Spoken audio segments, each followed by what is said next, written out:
Le marché boursier a donné aux investisseurs de bonnes raisons de sourire l'année dernière, mais aucun n'est plus souriant que les détenteurs de crypto-monnaies. La valeur combinée de toutes les pièces numériques est au nord de 1000 milliards de dollars, soit 4 fois plus que 250 milliards de dollars en janvier 2020. Compte tenu de cette poussée, Forbes a entrepris de calculer la fortune des investisseurs et entrepreneurs les plus riches de crypto, en comptant non seulement la valeur de leur monnaie numérique, mais aussi leur participation dans des entreprises liées et des actifs traditionnels.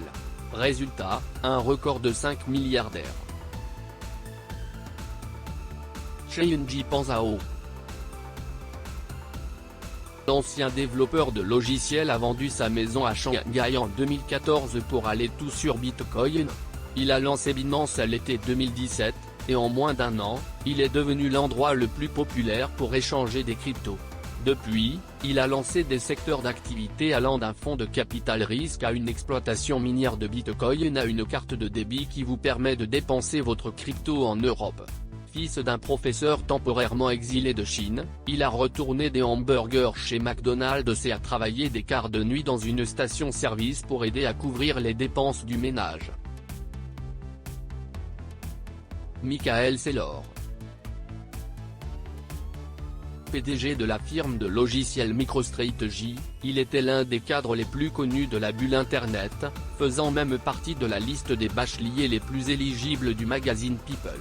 Mais une comptabilité douteuse a conduit à un redressement des résultats financiers, et le buste de Dotcom a écrasé son action. De grands mouvements le placent sur cette liste. En décembre 2020, MicroStrategy a annoncé avoir utilisé ses liquidités et emprunté 650 millions de dollars pour acheter 70 784 bitcoins pour 1,1 milliard de dollars, maintenant d'une valeur de 2,5 milliards de dollars, aidant ainsi à faire monter les actions de plus de 300%. De plus, Saylor dit avoir personnellement arraché 17 732 bitcoins pour environ 175 millions de dollars, d'une valeur maintenant d'environ 650 millions de dollars. Chris Larsen. Larsen, 60 ans, a cofondé le prêteur en ligne Hello en 1997 et, 8 ans plus tard, le prêteur entre pairs prospère. Ce troisième pari a été le plus précieux, et le plus controversé. Il a cofondé Ripple avec Jed McCaleb en 2012 pour faciliter les paiements internationaux pour les banques grâce à la technologie blockchain et à un jeton appelé XRP. En janvier 2018, la bulle de crypto-monnaie a brièvement poussé sa fortune sur 17 milliards de dollars. Cependant, XRP s'est écrasé avec le reste du marché lorsque la bulle a éclaté plus tard cette année-là. Larsen a été nommé défendeur dans un procès intenté en décembre 2020 par la Securities and Exchange Commission, alléguant que Ripple a vendu XRP au public dans le cadre d'une offre de titres non enregistrés. La SEC se trompe complètement sur les faits et le droit, a déclaré M. Ripple dans un communiqué. Sam Bankman-Fried.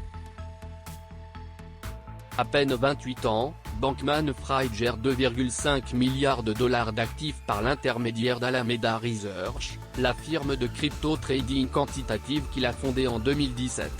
Diplômé du MI et ancien trader de l'ETF de Wall Street, il a également lancé FTX, une bourse de dérivés crypto, en 2019.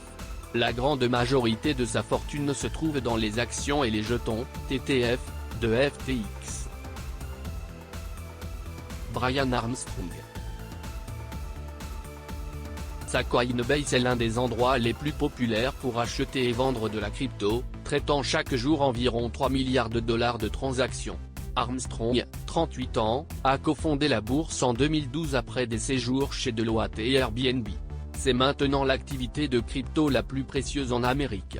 Armstrong détient environ 20% de Coinbase, qui en décembre a déposé confidentiellement pour rendre public. Interrogé sur les raisons pour lesquelles il s'est lancé dans cette entreprise, l'entrepreneur timide de la presse a déclaré à Forbes « Je voulais que le monde ait un système financier mondial et ouvert qui